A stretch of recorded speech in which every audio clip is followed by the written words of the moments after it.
let's bring in Ron Paul right now. I don't think that matters a whole heck of a lot right now. Obviously, the 2012 election far off. But Ron Paul, how will this health care debate shape the election that's coming up in November in 2010?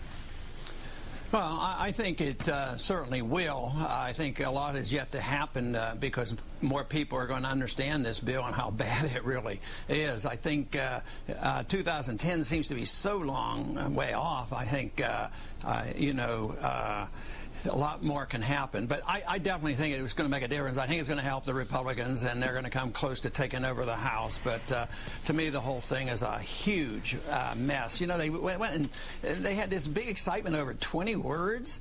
Well, it was good that they're trying to follow the rules. But coming from my viewpoint, where I can't find out where there's authority in the Constitution for running medical care. And for the 2,000 pages, I think we're all wrong. And now they're going to worry about 20 words. Well, I guess it's good they're worrying about 20 words. I'd like to have them worry about the 2,000 pages. Well, and let's talk about both of the parties, because when I go out and talk, it's not just people concerned about the Democratic Party. They'll say, yes, we're concerned about how the Democratic Party is expanding the government's footprint in our life when it comes to health care. But you Republicans, they will say to me, you Republicans passed a Medicare drug benefit plan that had a cost of $7 trillion. If you look out there right now, Ron, it doesn't look like Americans have a real good choice if they're small government conservatives. They're getting it from both parties. They get it from Bush. Now they're getting it from Obama. And thank goodness the people are waking up. You know, the people can have an influence when they finally wake up, and they are on this issue. And you make a very important point, because when Republicans were in charge, they were doing the same thing, running up deficits, expanding the role of government, and expanding the Department of Education, and the whole mess. So the people are catching on. But the reason they're catching on is that they're realizing that our government and our country is bankrupt. And nobody believes that they can give 30 million new people medical care and not charge them and lower the deficit. I mean, it is astounding that they do this with a straight face. And yet everything is just so much partisan bickering. And like you point out, they're saying the same thing, but it's partisanship. It's who gets to favor their friends the most, who's going to run it, who gets the power. Well, and that's what's so fascinating to me, is the harsh partisanship in Washington, D.C. When you look at the arc of the federal government over the past decade, there's just not a lot. And this drives partisans on both sides crazy when I say it, but when it comes to the size of government, there's just not a real difference between Republicans and Democrats. How Republicans acted over 8 years when they're in power and how Democrats are acting now. They're both spending money we don't have. Pat Buchanan, do you have a question for Ron Paul? Sure, but you're right, Joe. George W. Bush was a great society Republican. But let me ask Ron this. Ron, let me ask you, repeal and reform sounds like a good message to run on, and I think it's got real credibility with the American people. There are some aspects of that bill they may like, others they detest. But as a practical matter, the president's got a veto pen. You'd have to have 2/3 of both houses to override his veto. As a practical matter, you can't repeal and reform, can you?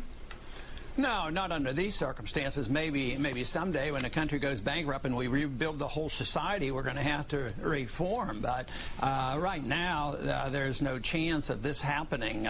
I would like to preserve and save something. You know, this whole medical debate, you know, they talked about the public option, you know, for a long time. I wondered why they never said, why can't we preserve a private option? This, to me, one of the worst things they've done with this bill is take away a private choice. They undermine the health savings accounts, so giving a person to opt out. But they don't want you to opt out. Matter of fact, this time they're forcing everybody to go in and buy government mandated insurance. So they're moving in the wrong direction, at least in education. As bad as it is with public education and what they've done to it, you know, you could opt out. You could teach your kids at home, and you could still go to private school. But now, in medicine, you can't opt out, and that is why the medical care quality is going to deteriorate, and why the cost is going to escalate, and eventually everybody's going to be a lot more unhappy. Pat Buchanan, I want to go to your point, though, about repealing this bill, or portions of it, if Republicans take control of the House of Representatives. The one thing that we knew in 1994 when we got elected is, even if the liberal Republicans in the Senate didn't go along with us, even if Bill Clinton didn't go along with us, you look at the Constitution, and the House of Representatives has the checkbook. Nothing gets paid for unless the House of Representatives says it gets paid for. So you have a lot of programs that could be defunded by a conservative House in 2011 and 2012. Nothing passes, nothing gets done unless the House says it does. And that seems to me, Ron Paul, like an opportunity. If you ask me, do you want Republicans to take over the House or the Senate, I'd say let them take over the House, because you can't spend a dime unless the House says you can spend a dime. That's the way it's supposed to be, but that's not the way it happens. The Congress, for decades now, have given up their prerogatives to the executive branch. We've had Republicans who loved the strong executive. Still today, the executive can go to war without a declaration. The Federal Reserve can spend $2 trillion without appropriation. The other day, what did Obama do? When the Congress couldn't do something, they were welcome. Oh, write an executive order. It has the force of law. So the executive branch writes laws constantly. The judicial system writes laws constantly.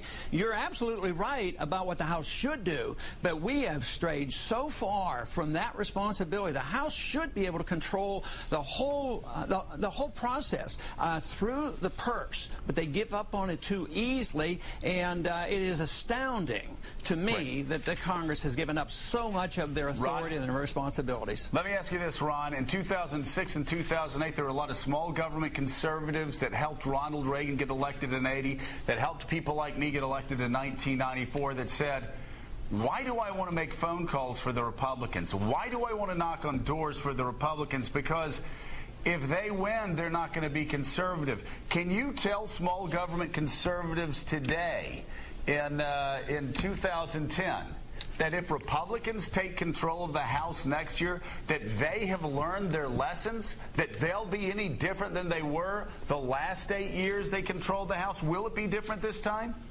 Oh, I don't think so, unless you get a new crop up here. You have to have more different people here. And I think the frustration that you're expressing is the fact that the two parties are very similar, and therefore there aren't any choices. We don't really have a democratic process here, because if you try to do it as a third party, all the rules are biased against you. You can't get on ballots, you can't get in the debates, you're, dismissed by the media. So we do have one party, and all they fight over is power and influence. But they do not fight over philosophy. So if you want that, if you want to see a change, the Republicans have to change their image. Right now, they've gained a whole lot, not because people are convinced the Republicans, but they are convinced that the Democrats are so bad, and they actually are, now worse than what they remember the Republicans to be. So we have a long way to go to straighten this mess out. That's a very good point. Yes. Yeah, quick question, Ron. Look, there, Ron Paul, Sarah Palin, Mitt Romney agree 100% the bill shouldn't have passed health care. On foreign policy, Afghanistan, Iraq, Iran, Ron Paul and Sarah Palin are on opposite sides completely. Any chance that your point of view can prevail in the Republican Party on foreign policy, or is that hopeless?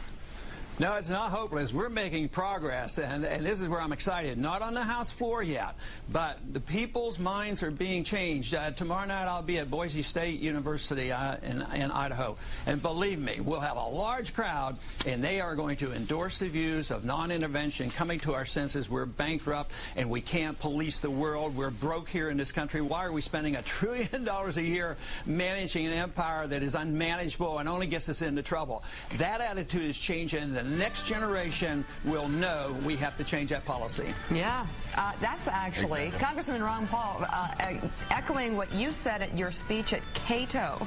Well, there are a lot of people that last week. And Ron's exactly right. There are a lot of people that are saying we're bankrupt. What are we doing trying to rebuild countries a decade after we went into Afghanistan? And how much longer are we going to be there? We have got to narrow our focus. We've got to show restraint at home. We've got to show restraint abroad. And the party that does that, Ron, I think, is going to start winning elections. Yeah.